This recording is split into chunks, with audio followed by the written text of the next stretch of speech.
Good morning, and thank you for joining us. The Yom Kippur War, or the October War, as it is called by some, began 40 years ago this week.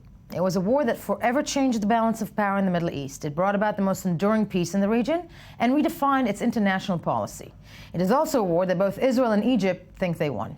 To discuss its effects, the differing opinions on its outcome, we are joined in studio by former National Security Advisor Uzi Dayan and former Deputy Head of the Israeli Embassy in Egypt, Ruth Wasserman Landa. Good morning to you, Good morning, Ruth. Anne. And before we delve into the subject, let's take a look at what happened in Egypt yesterday as it celebrated the anniversary of the war, sent people to the streets, and sadly, yet again, more deaths. After weeks of a relative calm and controlled situation in Egypt, and after war attention had shifted to other areas on the globe, the country is once again in the headlines, and not in pleasant circumstances.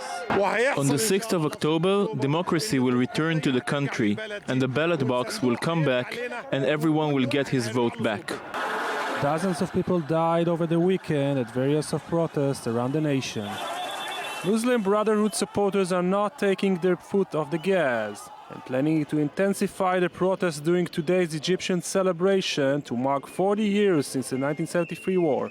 Interim President Adli Mansour still insists that he can bring stability and justice to the region. Today we are writing our constitution, a constitution for all Egyptians, written by all Egyptians. There is no constitution for one denomination, group, or faction, but a constitution for all those who know Egypt as a nation.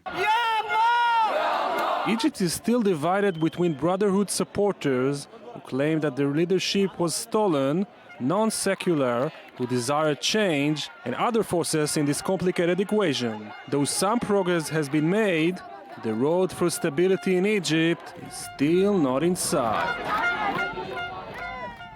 Now, back to history, so to speak. 40 years on, the Egyptians believe they won the Yom Kippur War.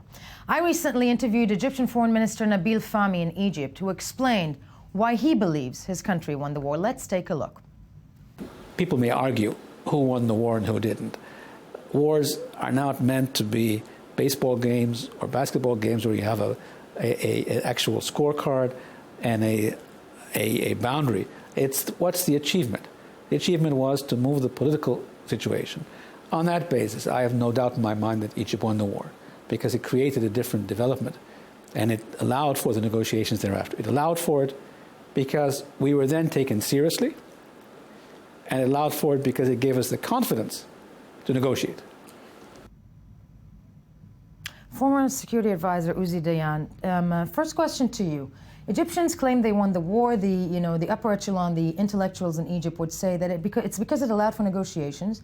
And they claim also that, Sadat himself tried to negotiate 2 years before the war, that he gestured to the Americans. We've seen that in declassified documents. Can we say that actually, other than the claims of the two sides, this is a war that could have been averted? Oh, well, I hope so about every war, but I don't think that was the situation. Actually, we won the war, but we felt that we failed in that war. That we made too many mistakes, a lot of casualties, and we didn't like the results. We won the war on ground, but we failed in a way. The Egyptians actually lost the war, but they felt that they first of all erased the 67 shame, and second of all, they managed to get hold on Sinai. And finally, the result was a peace agreement between Israel and Egypt, which is it's still now a strategic asset for both sides. For both countries. I think that the Egyptian narrative it's a false one. I mean, why? They said in a way we wanted very much to have peace, but you didn't listen to us, and you, the Israelis, and we have to go to a war. It doesn't work this way. I think that Sadat didn't want a peace. He wanted to erase the 67 shame, and in the same time he wanted Sinai, and he got it. Why I think that he didn't want a war, because Israel actually said, in October 73, we have an election. We had to have an election, the Israelis. Israeli election. Israeli elections. And Israel said, wait a minute, we'll have the election, and then we talk. And he didn't want to wait because he wanted America, the United States on his side, to get hold on part of Sinai. He went to a war. Israel would never do such a thing. We don't say to the Palestinians today, we want a peace agreement. If you don't sign what we want, we go to a war. And I think that he didn't want a peace because even today there is no real peace. There is an agreement about Sinai. They got Sinai. We got the militarization of Sinai. I want to but talk nobody about what is the wanted. real peace in that respect. And we're going to touch about that in a second. But when it comes to the Egyptian narrative, and we're talking militarily, there is no doubt that Israel ended with better military gains at the end of that war. But Egyptians, you would know, Ruth, because you live there, celebrate that war as a huge victory. And to them, the crossing of the canal, or Bul, was the most important thing. Isn't that, in that respect, as you said, Mr. Dayan, that erasing the shame and doing that actually means that for them, that was a victory? First of all, I have tremendous respect for Mr. Uzi Dayan. I do happen to disagree a little bit about whether it's very important if the narrative, the Egyptian narrative, is correct or incorrect. I feel personally, having lived there for 3 years, that without having sold this product as a victory, whether it's correct or not, and we can argue about that. Probably we will agree, but they really feel it. So it was a victory. Absolutely feel very deeply, and it's a narrative that's very deeply ingrained. Without that, I personally feel that a peace agreement could not have been negotiated, could not have been sold to the people. And whether it's correct or incorrect becomes a little bit, in my humble opinion, less important, because otherwise we would have been in the same situation we would have been before. I think it's important to stress, and that maybe I didn't say that they don't feel victorious. They do feel victorious, and for and I good think reasons. also the argument, maybe it's important to say that when we're discussing about who wins a war, at the end of the day, nobody wins a war. People die in a war. But I want to touch a little bit about, you said something. You know how many Egyptians were killed in this war? Many, more than 15,000. More than 15,000. And we lost less than 3,000, and we felt that it's a disaster. But it's all about perception. It's a horrible thing to compare deaths in that respect. It's an issue of perception. It's perception exactly. at the end of the day. But you started saying, it brought about peace, which you do not call a peace. I'd like to refer us back to Egyptian Foreign Minister Nabil Fahmy, who said the following thing about the agreement signed between Israel and Egypt following that war. This is what he had to say. Peace accords are peace accords. Warm or cold peace are Israeli inventions. They were never adjectives that are written in any legal document that relates to peace. I'd much prefer to have a peace accord, warm or cold, than not having one at all. Now, Mr. Dayan, you said that it's not a peace, but at the end of the day, this is an agreement that holds 35 years. Why would this not be considered a peace? No, I say it's a very important, it's a strategic asset for Israel and Egypt at the same time. I agree with Fahmy. I prefer a cold peace than a hot war. Exactly. To have. But it's all built on one issue, the demilitarization of Sinai. They want Sinai, they got it to the last inch, and we got the demilitarization of Sinai. If that goes off, the whole peace agreement go down the drain, because there is no real normalization. Nothing was built around it, just Sinai and the demilitarization of Sinai, which is very important. It gives the Israelis this needed strategic depth. But as we can see today, the Egyptians are not really satisfied with it.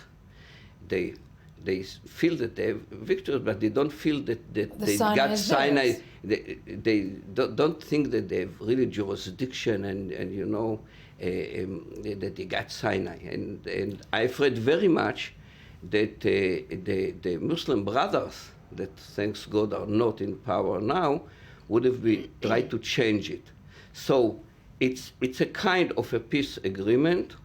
We like it. We are satisfied with it. We have to preserve it as long as we can. But without the real normalization, it's always under a danger. There is a threat on this peace agreement. Ruth, in terms of normalization, aren't we a bit naive to expect that something like peace in the Middle East, when it's signed, is going to end up like a Hollywood movie? That there's peace and then everybody sits around and sings Kumbaya and loves each other. I mean, from knowing the Egyptian people. Allow me to say two things. First of all, one thing very much worries me. If you go to the Panorama Museum in Cairo, and you learn, and every kid in Egypt does that, learns about the, exactly, a rite of passage. Everybody goes there and they see the war with Israel, the enemy.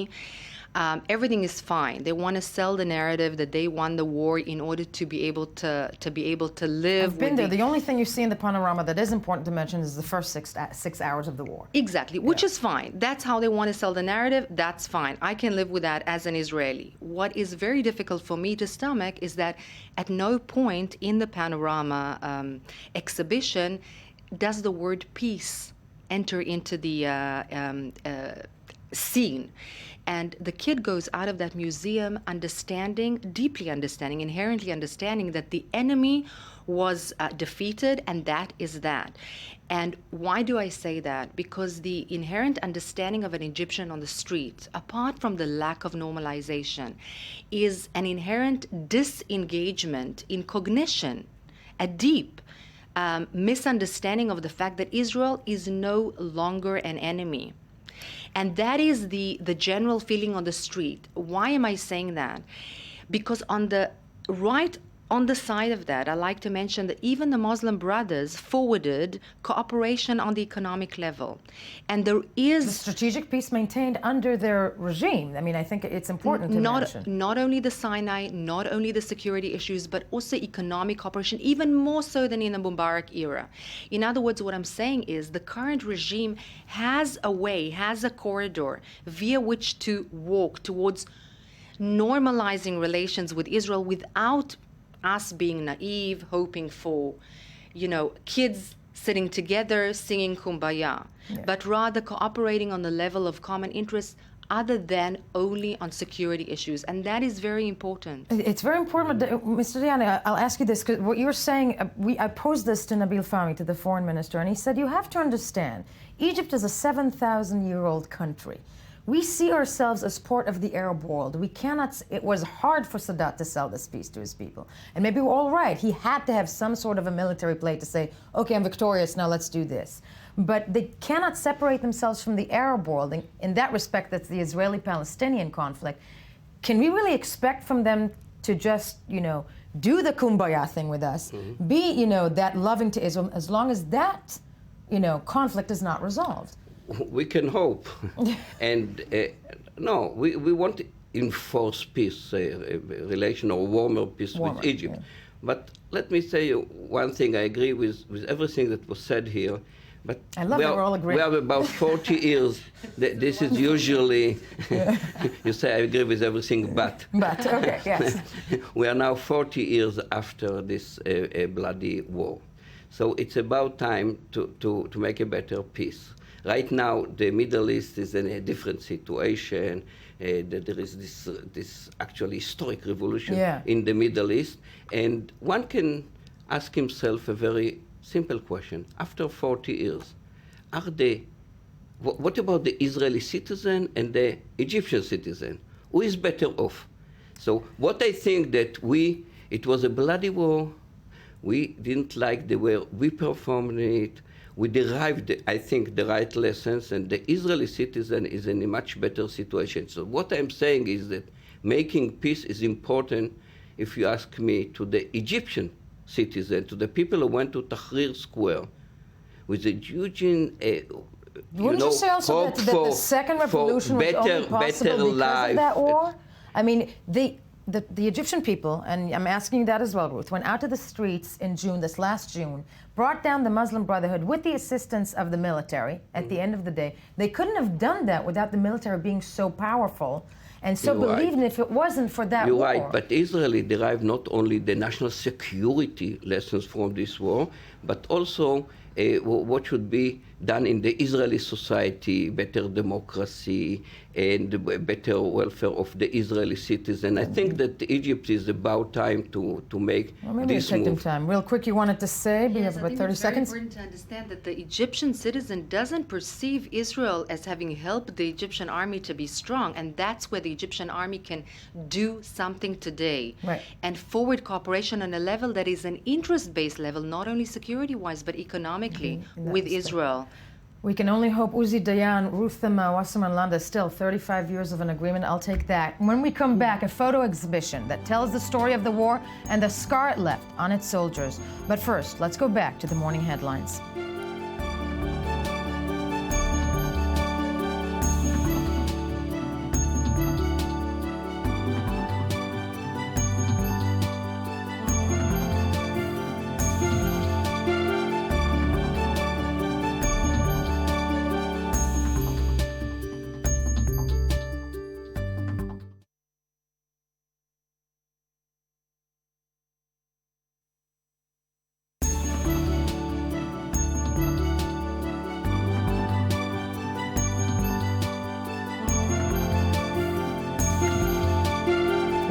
Thank you for joining us and staying with us. Let's say hello and good morning to our one and only, he's not new, he's our deputy editor, Erez Kaganovich, who joins us today to discuss the stories you might have missed while scanning the headlines of 1973.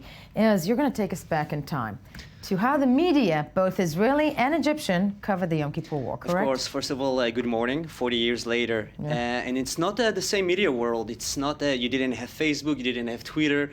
Might have been a very different narrative, I think, for both sides, if people could actually file from the field. But yeah. Yeah, you can say that again. But when we're looking about it, let's first of all take a look about Yediot Achronot, the daily Israeli newspaper. And on the first day of the war, they said that during the night there were heavy fightings in the Sinai Peninsula and the Golan Heights. But actually, the interesting story about this Israeli media is that 40 years ago, there was a committee called the Editors Committee. It was a committee that David Ben-Gurion, the first Prime Minister of Israel, established in the beginning, the founder of Israel, actually established in the beginning of the state, and it was like a secret club where the leaders and the editors of the media were assigned together, and they decided what they should publish and what they should not publish. And that was actually self-censorship. It was something not to say what actually went on in the first day of the war. Exactly. Yeah. And 2 weeks before the war, the Israeli public didn't have a clue about what's going on in the Sinai Peninsula and what's going on in Golan Heights. That the Egyptian forces were moving. There was no clue, and this is the reason why there was such a huge surprise among the Israeli public. When it actually happened. And the Egyptian media, let's move forward. The Egyptian, we're actually moving to El Bat, Syria. Syria, it's always interesting. It's always, and we have to remind that was a war of two fronts, the Egyptian and the Syrian. And you have to remember that the Syrian media didn't change in 40 years. This is quite an accomplishment. It's amazing. It's it's the same. It's always the same news and always praising the leader and the administration. Patriotic journalism, as we call it. Yes. And the lead of El Bat, today we fight for honor. That's 1973. 1973, and this is very important because you actually spoke about this in the earlier segment, speaking about the respect in the Arab world after the shame, after the embarrassment of the 1967 Six-Day War. They felt they have to go to war and to conquer again the respect and honor in the Middle East. The other one is El Aram. It's Egyptian newspaper. And they're speaking actually about the second day of fighting. And they're still, it was in the process when they're starting to launch the major offense, trying to take over the Suez Canal. And it was a big shock in Israel because they didn't realize you had the Bar-Lev. The Bar-Lev line was a line of fortifications that Israel constructed on their side. Like you have the fortification in Europe where nobody. And then plus it was touted as the most unpenetratable thing in the world. You know, it cost $300 million, and Israel said nobody can cross it, but the Egyptians do. But the Egyptian says never say never. Okay. And this is exactly what happened, and they actually managed to cross. And how did the press? How did Al Aram report that? Of course, with a lot of respect and a lot of praising to Sadat. And moving forward. We're moving to Davar, Israeli newspaper, who is no longer with us. Right. Like so many other press. Like so many of the Israeli press. And around the world, anything that's in And now print. it's the retaliation about Israel. Israeli IDF forces are preparing to block the enemy advance. Right. And the interesting thing... Nothing in that. This is what day of the war that the VAR puts that out. This is about, actually the beginning. It's the second day. It's the second day of the war. The second or the third Nothing day. is being said, because at that point, by the way, the Egyptians were already on the other side. On the other side. Yeah, they were already, pushing almost unopposed into the Sinai. And it's interesting to see how, every press, be it, the Israeli or the Egyptian, doesn't really, as you said, the editors committee, let's just put this in a very demure kind of way. What else? Of course, we're moving on to MAVEN, who was actually in those times was the leading Israeli newspaper, and today is like so-so. Wavering, not Wavering. so much. Yeah, okay. 40 years later. 40 years on. And actually, they're saying about, the headline is about the American airlift.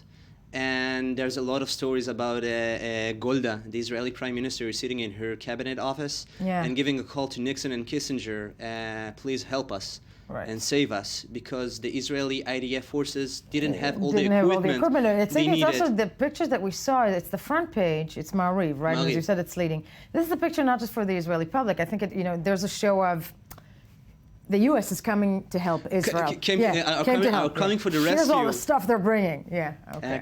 Uncle Sam is coming for the help.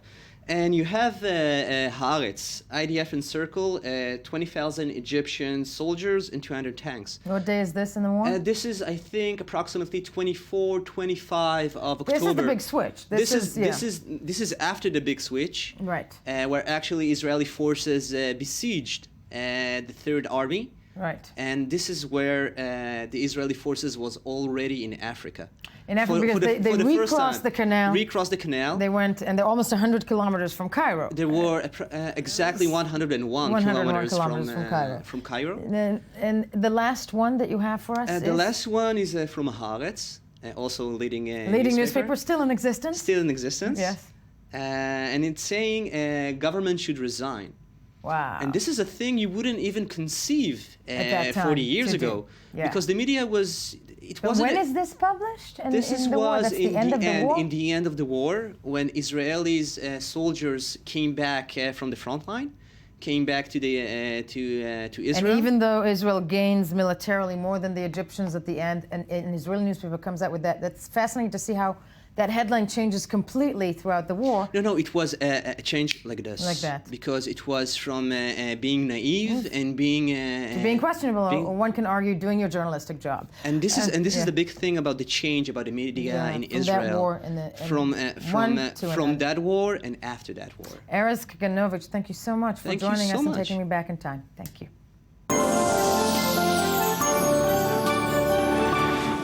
We're joined in studio by the director of the Israeli Center for Treatment of Psychotrauma, Professor Danny Brom. Danny Brom, good morning. Professor Brom, good morning to you. We're going to take a look first at the effect of the Yom Kippur War that it had on the Israeli public. And before we delve into the whole issue of post-trauma that came after that war, let's take a look at Mirav Savir's report. 40 photos, 40 years later. Most of these Yom Kippur war photos by world-renowned photojournalist Micha Bar'am have never been seen before. And today, 40 years after they were taken, they hang in Tel Aviv Museum as part of the Dividing Line Photographs exhibition. Curator Raz Samira says she and Bar'am decided to show the human side of the war. Instead of politics and victories, the photos focus on facial expressions, agony, and daily occurrences. A unique side of this exhibition is showing both sides. For example, this picture of both soldiers and prisoners of war has been shown in the past, but it's the first time that it's being shown with a picture of just prisoners of war side by side. There are a lot of works that look at the side of the enemy, to the side of the other, to the side of the surrendered, like in this case. And it was very important for me to emphasize it as part of the war experience. As a photojournalist, Bar'am was on the front lines at all times, risking his life alongside soldiers. People were flying up in the air like bodies and limbs and everything. And the only thing a photographer in such a situation could do is to hold the camera in front of his eyes, hide maybe, if you want to put it this way, hide behind the camera, and continue clicking with the hope that a composition will take care of itself. That's how Baram captured the human side, like this image of one soldier washing himself. And these are the photos that draw the most reaction, that are so powerful they bring back memories to soldiers of all generations. This exhibition is a very hard experience for me because I used to be a soldier in the Israeli army, and for a minute now I get like cold, like chill, because I really feel like the horrors of war when I watch those photographs. It's really disturbing. So Mira says former soldiers have come looking for photos of themselves in the exhibition. The man on the right side of this photo actually recognized himself. And with one photo, all the memories come flooding back.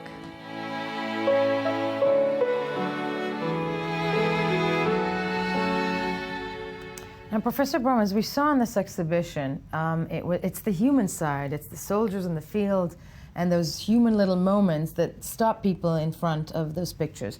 Many soldiers came back from that war to Israel specifically. This is where we're sitting, that's what we're going to talk about, with a lot of memories that, you know, surfaced later on. We're talking 40 years after the war, and we're looking at it's touching a chord now, but did Israel deal with what those soldiers went through right after they came back? Well, I think people deal in different ways with those memories. Right. If you have memories and you can store them and get them out, then you're lucky. Not everybody's a photographer. Well, yeah, but not everyone can cope with it in an easy way. There are people who get into what we call post-traumatic stress disorder, and then that is a situation in which the memories are almost independent. They just pop up and they conquer you. And then you can't really get rid of them. And that is what happened to quite a lot of people until this day. If you don't treat that, then you're in trouble. There was criticism in this country that the soldiers that came out of the Yom Kippur War, I mean, there are thousands of veterans that came out with post-traumatic stress disorder, specifically from the Yom Kippur War, that, as you said, that's not something that came out just a year after. In your dealings with PTSD, have you seen more from the Yom Kippur War, more patients that it surfaced throughout the years? It happens with all wars, right, and it happens in all countries. In the past few weeks, when there is a lot of talking about the Yom Kippur War, yes, there is a lot of people coming up and saying, I need something. And there are whole units. Now, this is not only, there is this myth in Israel that there is either you suffer from PTSD or you have nothing. And of course, a lot of people have very hard memories, and until now, there hardly was any transition program for combat soldiers into civilian life. That is something we have started now in the past few years. There, I mean, the question is back to be asked, is there even time in a country like Israel that goes through a cycle of wars once every 2 to 3 years to come to fight, you know, the post-traumatic stress disorder? Or is it just an ongoing thing? Well, of course it's an ongoing thing, yeah. But it is quite possible to help people become more resilient. That is what our program that we are now doing now with combat soldiers after their service. Well, now we get, in the past few weeks, we get units from the Yom Kippur War, right, 40 years after, who say, can you do that for us now? Wow. It's quite amazing. I think that people don't understand that post-traumatic stress disorder is not something that will come out a week after you come back from the incident, right? It can... Mostly it does. Okay. Mostly people start to really be afraid of their own memories and start to avoid it and don't want to talk about it and stay in survival mode and think that the memory is the event. Now, we know that that is not the case, of course. So we help people to really talk about it and see that the memory and event are really different things. Yeah. So that is what can be done, not only with people in PTSD, in post-traumatic stress disorder, but with people who come out of these very horrible events. Right, in every aspect. But you know, what you're describing right now is great, is help that can be given to, you know, soldiers, and I'm sure, you know, but they come out of those events. That said, when we're looking at Israel and the Yom Kippur War specifically, can we argue that that's a war that actually put an entire nation into post-traumatic stress disorder? Absolutely, So? because people really felt that this could be the end of Israel. And with the background of the Second World War and the wars that already were there, that broke through all kinds of ways the idea that we are now safe. Yeah. Now, 40 years later, we're in a different position. now people feel Israel is there to stay. Although you still hear people. Yeah, I mean, but it is being used. That war is still being used as a narrative by many politicians in Israel as we cannot go back to that. And does that not, work against trying to help people overcome the whole notion of annihilation? A lot of people now feel we're here to stay, and you see that, for example, in movies that are being screened now, like the Gatekeepers and Bethlehem and Waltz with Bashir. There is now more of a willingness to look back and cope with all these horrible things we went through. To have discourse and not necessarily celebrate an Israeli soldier as only a mighty soldier, but somebody that is affected by what's going on. Affected, and therefore, if you can allow that, you become stronger. Right. Because you don't have to keep it away and put a lot of energy in keeping that away. So the people we see at the Israel Center for Treatment of Psychotrauma is people who say, okay, I can now be with it and talk about it, and that can help me on. Yeah, but do you think that's something that should be instituted actually into the educational program of Israel? Because as we said, this is a country that's not just going through a war once every 20 years. Yeah, well, you cannot put everything on the army. The army should protect us. But society should be able to embrace a program that helps combat soldiers go out of survival mode and into civilian life in a better way. And in a way that doesn't make them feel shameful, I think, in many ways. Exactly. That you hear a lot of people who have difficulties who then find it very difficult to ask for help. Right. So some standardization of help, like we call this program peace of mind. If we don't have peace, at least we'll have peace of mind. Professor Brom, this is fascinating material. Thank you so much, and wonderful work that you're doing, obviously. Thank you for joining us. When we come back, U.S. Special Forces carry out 2 raids against targets in Libya and Somalia. First, though, let's hear some more of the morning headlines.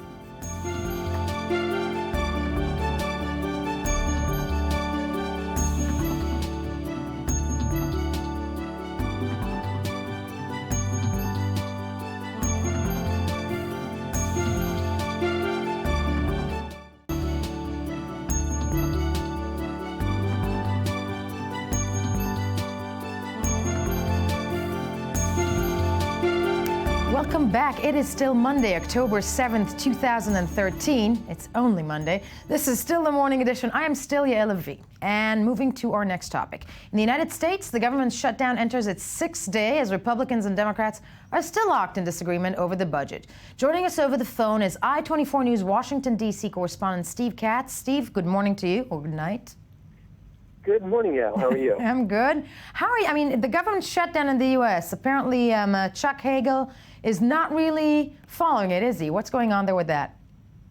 Well, the big issue was what qualifies someone to be an essential worker, right. Not necessary for the security of the country.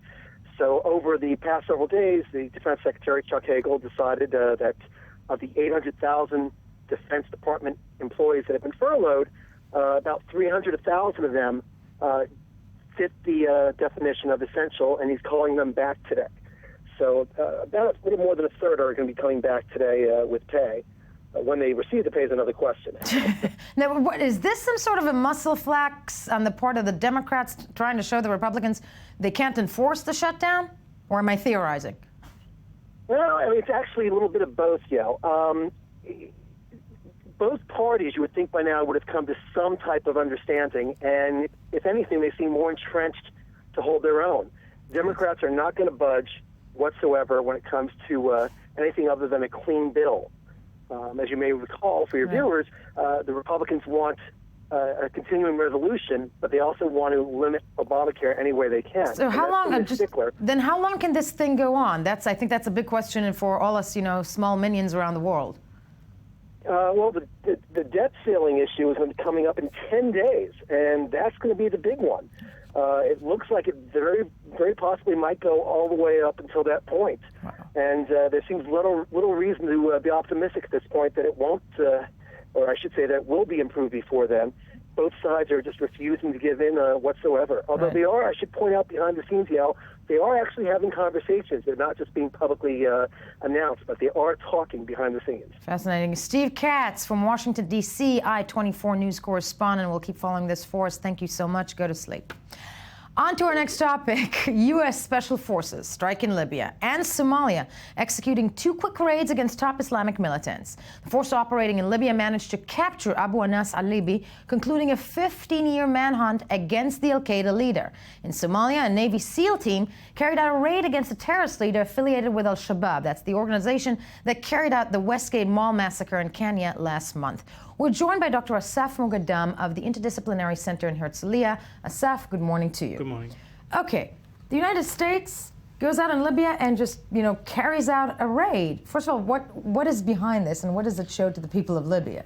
So first of all, the person, the target of the raid was Abu Anas al-Libi, who was a person, the top leader of Al-Qaeda, one of the original members of Al-Qaeda, who was sought by the United States for about 15 years. So I think that one of the that's almost pre-9/11ish. That is, that's pre-9/11. Okay. Right. Abu Anas al-Libi was actually he was indicted in the U.S.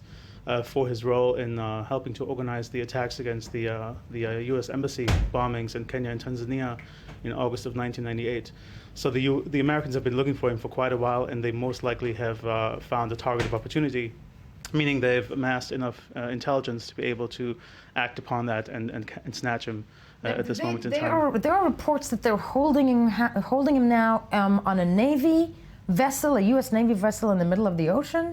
Right, but the long-term idea, the long-term plan is to bring him to the United States and to hold him accountable for his deeds. So he's most likely going to end up in a court in New York and be brought to justice. And you're showing that the long arm of the U.S. security forces will reach you everywhere. This sounds like a very Israeli modus operandi. Right. Well, I think in many ways, I think it's interesting to compare these 2 raids, the one in Libya and the other one in Somalia, because the one in Libya, which caught Abu Anas al-Libi, shows that the United States has a long memory, right? Yes. It remembers what people did to them, and it's going to bring people to. It's never going to forget. It's not going to forget. As the other attack. Yeah, in tell me a little bit about this, because this is something that comes on the heels of a very fresh attack in Somalia that we've all covered last week, right? That's true. So just to my previous point, the raid in Somalia actually shows that the United States is also looking forward, right? Because here, what they did is they targeted an attacker by the name of Ikrimah, who has played a very, very important role in the group Al-Shabaab, specifically in the organization of the foreign fighters. Al-Shabaab is an Al-Qaeda affiliate active in Somalia and the surrounding regions. Yeah, what do we know about Al-Shabaab? Who are they? Well, actually, we know quite a bit. It's an insurgent / terrorist organization which merged with Al-Qaeda, became an official affiliate of Al-Qaeda a few years ago. It has been staging an insurgency in Somalia. It has been trying to bring down the government. And it has been in recent years, in 2012, it has been really on the verge of defeat. So this raid has hit actually Al-Shabaab. And what's the connection between it? It looks that, you said that the United States shows it's looking backwards and forwards. Right. But, is it sending a message to the world? And, specifically, I'm theorizing here, I'm just theorizing, a week after the UN Assembly meetings, all this criticism towards the United States not acting enough. These 2 raids together, why together? Well, I think that, yes, conspiracy theorists would probably point at the fact of which I've been accused of being, okay. Certainly Obama had better days showing in the polls, but I think that there's probably very little connection between the 2, other than really the U.S. showing its resolve in getting after terrorists. Certainly the Somalia raid follows, as you said, on the heels of the Westgate attacks and Ikrimah, who didn't have the person, the target of the raid, did not have probably a direct role to play in that raid. However, he's connected to the leader of Al-Shabaab, who is Godain, a very, very evil, if I may say, person who has actually threatened to attack the United States. Al-Shabaab has traditionally been active more locally, but in recent years... But that's my final question is the fact that they're looking forward, but there isn't the attack in Somalia almost intervening in, and again, taking out a very evil guy, as you mentioned, but intervening in local matters? It certainly is, but actually it's not the first time that the U.S. Certainly is acting in foreign countries, and certainly it's also not the first time that the U.S. is acting in Somalia. Yeah. The U.S. has staged drone strikes, actually. It has killed other leaders of al-Shabaab before, including Adan Aro, the former leader of al-Shabaab. So it's not the first time it does that. It doesn't, and this time it seemed like they got the man and they wanted. Dr. Modan, thank you so much. Fascinating stuff, and we are moving forward. So we are joined now. Sorry, I have to clear my throat. By my one and only Anthony Grant with the review of the best web stories, threads, and what is viral this moment. Dr. Modan, this is completely different to what you were talking about. Just letting you know. Okay. This is very different. Very Kalimata, different. and because it's a morning show, right? Exactly. And I've been away for the weekend. I brought you something. Yes. Wait. What is this? Wine smoked bacon from Cyprus. Enjoy, not here. I'm in tears. I'm in tears. Because we have been bacon deprived. We have been bacon deprived. I'm going to say I'm waiting to be struck by lightning by the Jewish God, but thank you. Okay, thank you. I love you, Tony. Oh, yes, well, listen, we else? both love bacon, yes, so let's... I'm going to just sit here and hug my bacon. Yeah. What else is going on viral? Broadway babies. Broadway babies? Benjamin Netanyahu, okay. Bibi, as we call him, has gone gaga for Pippin in Broadway. Ouch! Now, this is so many. Look at the New York Post headline: over the moon Israeli leader over the moon with Broadway's Pippin. There's a picture of Bibi and there's a picture of Pippin, I guess. Yes. From this day. I'm going to have to say it. I'm almost embarrassed to be Israeli. Okay.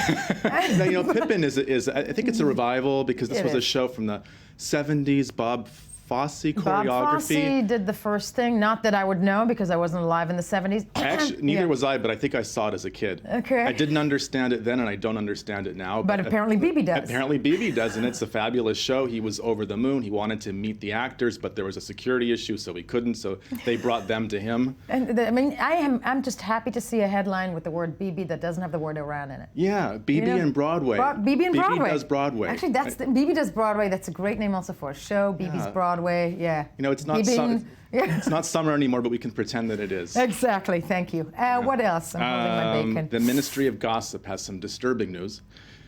This is the LA Times blog. There you go. Madonna I almost can't say it. She was raped at nightfall while. Oh my God. She said New York wasn't everything she thought it would be. Apparently, she recounts in an interview that soon after she arrived, she was dragged onto some rooftop and startling and talk about truth or dare. Yeah. She's really bearing some. I don't know why she's talking about this now. Why now? Yeah. Why now? I don't know. She just did a film called Secret Project Revolution, which talks about oppression and violence. So maybe that this plays into that. I can't make it. I'm not going to make any derogatory. No, we can in a moment about something else. But this is major Madonna news. And if we go back to the Ray of Light album, and who wouldn't? A major album. There was one song where she actually mentions rape in a song. And I think Madonna watchers are going to now be filling in those blanks, thinking, well, maybe that song was based on what happened when she got to New York. That's one hell of a headline, and the question begs to be asked, why now? And, why now? Yeah, and she seems to be very, very okay with it. She's like, yeah, it happened, it's done. She's very Madonna about it. Like, moving on. Okay. And what else? Moving on. Yes. Miley Cyrus. All right. Of course. All right. I love that. The warnings are out. Has the Disney princess gone too far with X-rated snaps? Think, folks. Come on. This is, she did a photo shoot the other day for, I guess, a fashion photographer, but including with the famous tongue sticking out and sans clothes. This headline is great. It makes me think about this. Everybody who came out of the Mickey Mouse Club. Who else is it? Justin. Was Britney? Of course, Britney. Yeah. Britney Spears, Justin Timberlake, chick with the great voice. I'm awful. Come on, Christina Aguilera. Oh, right. Also, wholesome. Used to be. They all, come out and feel this need to bear it all. To slut themselves. Come on, to slut themselves out. They really do. Miley has said that her whole slutness is strategic. It's strategic. Strategic slutness. Yeah, that's a headline.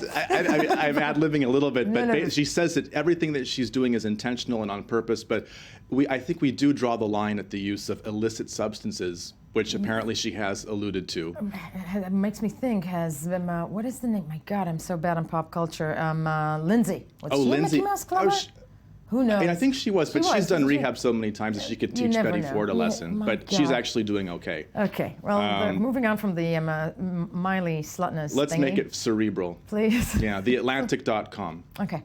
Reports that, well, some researchers from Oxford have done this map, Age of Internet Empires. They've created this one map with each country's favorite website. Ooh. Very interesting. Fascinating. Yeah, there's a couple of, it's it's very cool looking. It's a cool looking, it looks like those old British maps of, there's a name for them also. Yeah, I'm not very cerebral. Yeah, the high seas. What the blog points out, it's quite interesting as well, that in North America, Google tends to be overall more popular than Facebook.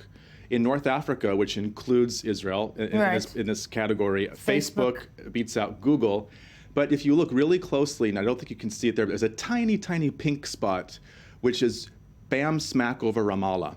Really? Yeah. I don't know why it's pink. But apparently it says what? The most popular website there is Al Watan, which is more than Facebook. And I checked Al Watan, and their leading story is a story about a Palestinian couple that divorced via Facebook. So the internet is weird. Bizarre. Yeah. Bizarre. And Zuckerberg somehow manages to sift into everything. He's the man behind the curtain, controlling us all. He runs the world, let's face it. Yeah, it's him and Oprah.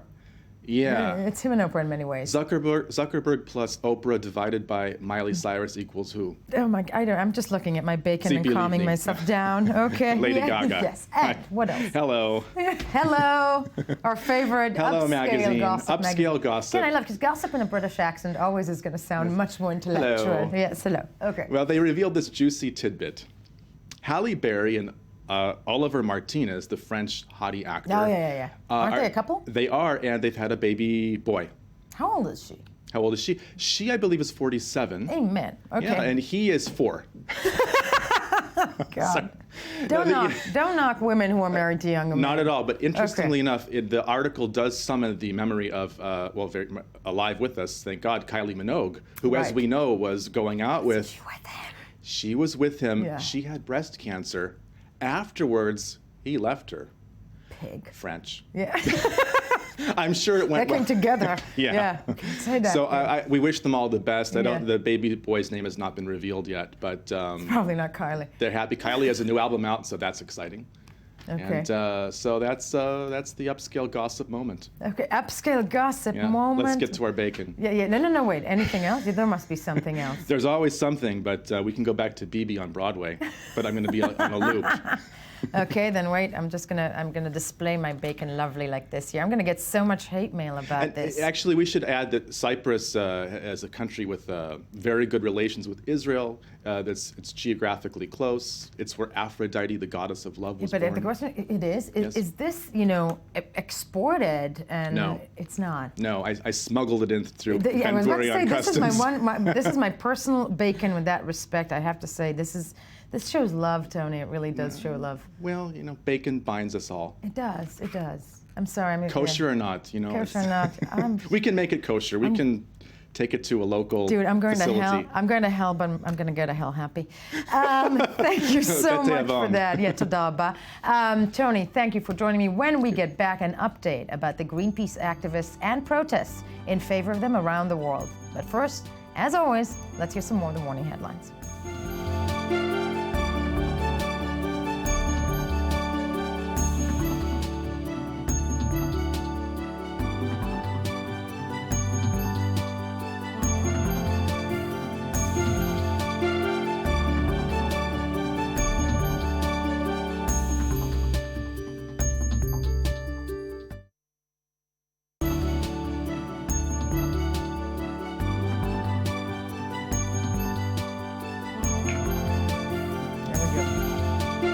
Good morning. Thank you for joining us, staying with us all this way. And we are joined now by journalist Netta Achitov. Netta, good morning to you. Good morning. You have some environmental news for us, and I'm wondering, because I think everybody in the control room is wondering, are we going to see any more bare-breasted chicks? We might see. We might see. Okay. You're talking about the Greenpeace. There we go. There are many demonstrations around the world. Some of them are bare breasts. Did I just do that? Yes.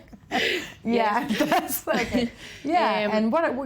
Okay, continue so speaking. There are 100 protests in 48 countries in favor of the Greenpeace activists. Yeah. My favorite for the week, after a famine demonstration, is in Brazil. It's to the rhythm of samba. They are demonstrating there, which is really nice. But let's be serious for a moment.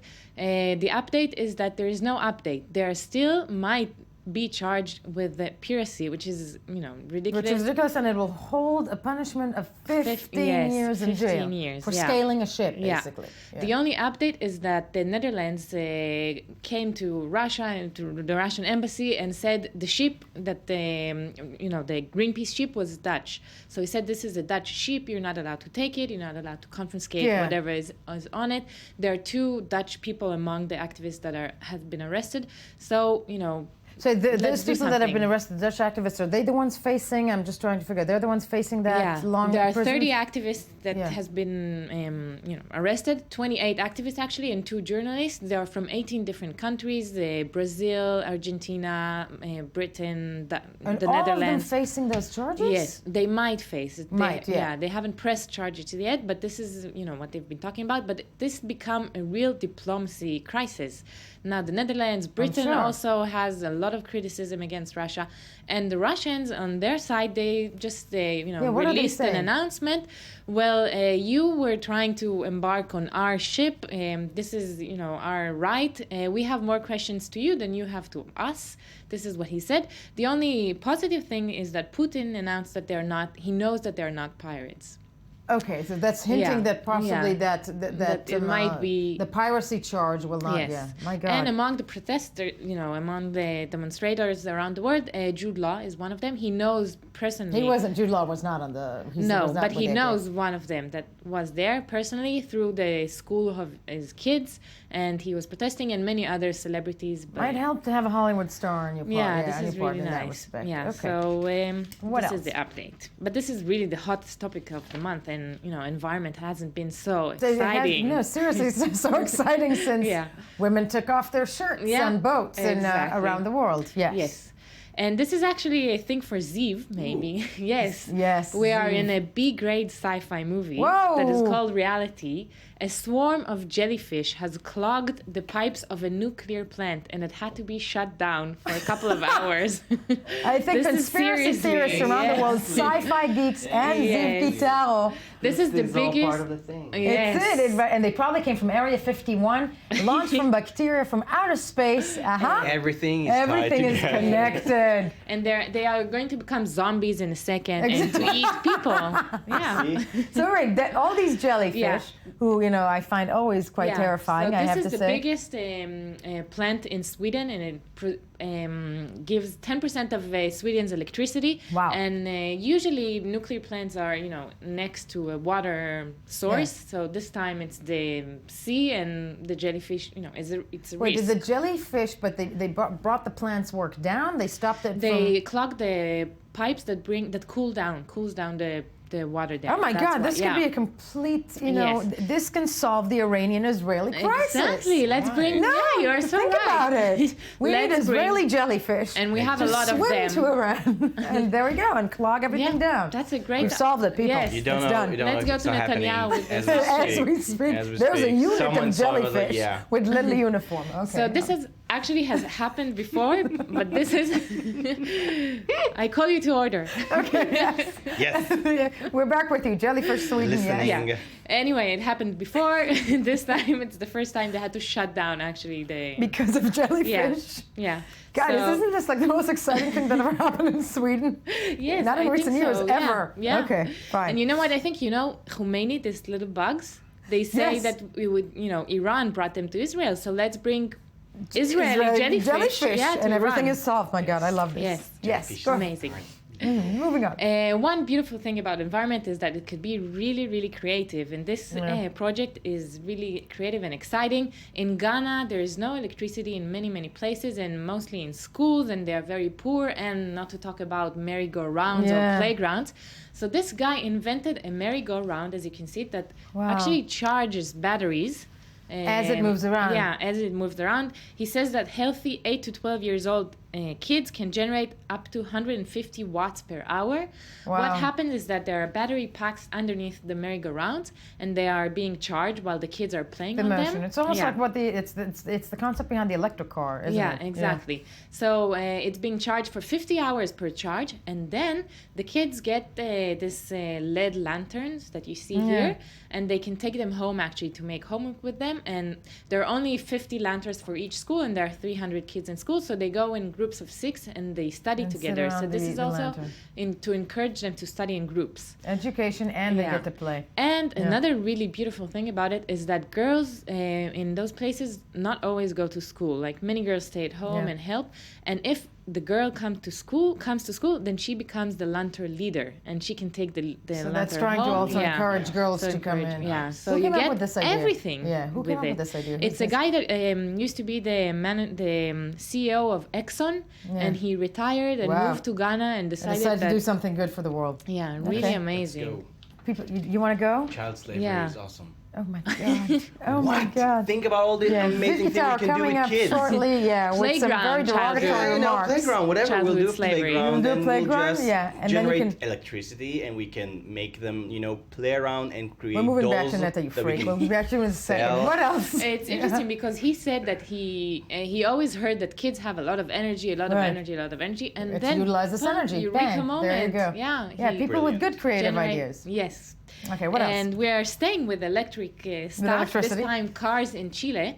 The motorcycles there are very, very popular, and there is a movement there to maybe, transform them into electric motorcycles. Good luck. And they're starting with the Challenge Zero. It's a race, as you can see, that you can bring your electric thing you've built.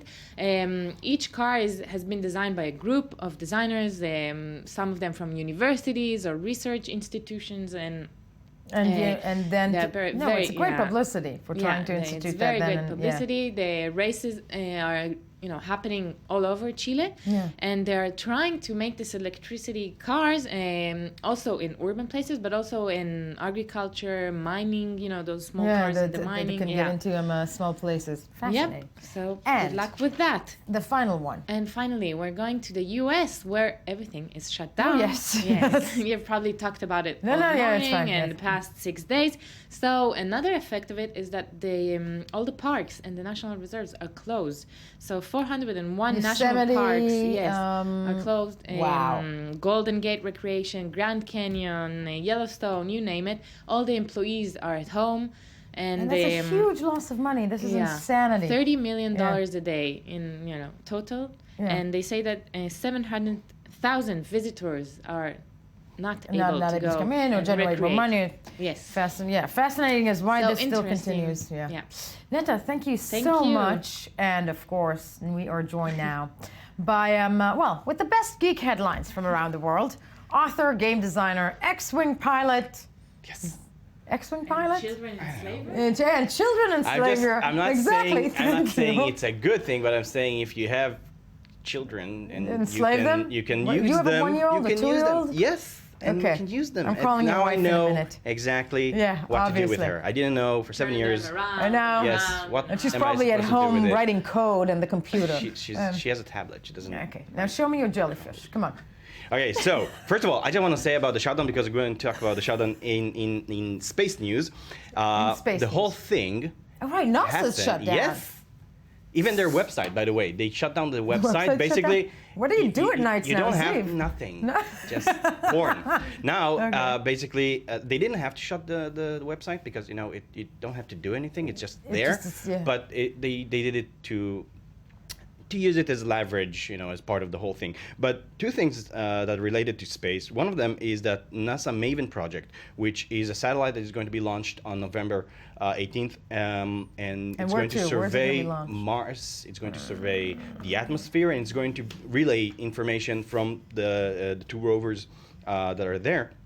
And the ones that keep finding life signs, water signs. I know. Soon life as well. But the thing is that basically it was supposed to be shut down as well. But when you do a project like this, it's not like something you're saying, okay, we'll come back when you decide to open up everything.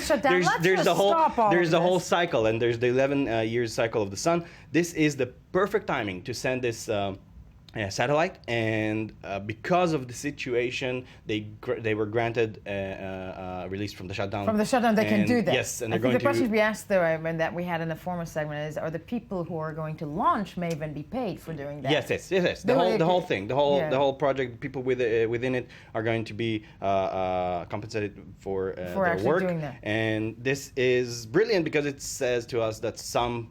But wouldn't you want to shut down in the U.S. government? Because you know what that means. That aliens can invade Earth uninterrupted. No, they can. Or jellyfish. Haven't you seen... Or jellyfish. Right. Look at the jellyfish, First come of all, on. this is... First of all, haven't you seen like the ID4 or whatever it was called? No, the I movie? haven't. I haven't. With Will Smith, where he flies around the Independence Day. Right. So they look like jellyfish, didn't they? Right. The Israeli army is going to bacteria. protect everything, and I can't. No, they were. You're losing me, folks. Anyways, what else? so yes. but the large array. The large array. Qu'est-ce que c'est? That's the radio, space radio, big satellite dishes that you see, in the desert. Yes. You saw them. Of course. So they're called exactly. the big array, and they have to be shut down. What do they do? Is what they I listen to space, and they help Somebody's us. paid They help us. to do This that. is important. No, I'm listening. This is not about life and others. Well, it is also looking for life, but this is very, very, very important for our ability to keep on investigating space and learn more about the You're plants saying around actually us. that ETs might be trying to Might phone be, home and nobody is answering. listening. Nobody answering. But they're not going to shut down the whole thing. They're going to point it to the sky, and because apparently shutting it down might for cause all those some extraterrestrial life forms out there, do don't not call at the moment. Do not call at this moment. All lines are. Okay. What now else? we're going to go to Tanzania, where there's a lake made of so much salt, and the temperature are so high that. Well, first of all, the reflection causes birds to crush into it and die. But that's not the point. The point is that the salt is so high and so condensed that they are mummified within minutes. So that's fascinating to watch. Amazing. And then is that something there's not the same effect of the Dead Sea? No. This is much more far compounded. more. A lot of the material are the same that were used by ancient Egyptians to mummify their leaders. To their death and basically mummifies them in a second. Yes, this is like a statue. And wow. they become statues. And this is horrifying and horrifying, beautiful. Yet fascinating. So if you're around, just bring a bird with you. Just throw it in the lake. Take it home with you.